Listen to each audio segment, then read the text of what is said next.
நான் ஃப்ளைட் ஏறி சென்னை வந்துட்டேன்னு சொன்னேன். வர்றதுக்கு முன்னாடி ஏர்போர்ட்ல என்ன பண்ணிட்டு இருந்தேன் தெரியுமா? செக்யூரிட்டி செக் எல்லாம் முடிச்சுட்டு உள்ள வந்துட்டேன். உள்ள வந்ததும் நான் பார்த்த முதல் கடையே நம்ம தளபதி. வெளியிலேயே ஜெர்சிலாம் வச்சுட்டு அப்படியே நம்மள இழுக்கிறாங்கல்ல.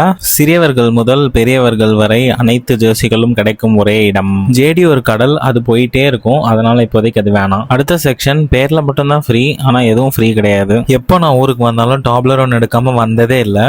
ஆனா இதை நான் இங்கே எடுக்கல, தோஹால தான் போய் எடுத்தேன். ஸ்லைட் சோம்பேறித்தனம் தான், ஆனா இங்க நிறைய விஷயங்கள் இருந்துச்சா, ஸோ அதெல்லாம் எக்ஸ்ப்ளோர் பண்ணிக்கிட்டே இருந்தேன்.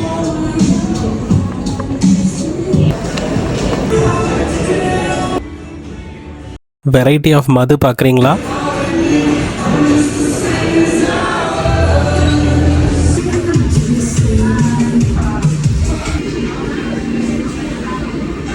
மது நல்லா இருந்துச்சா?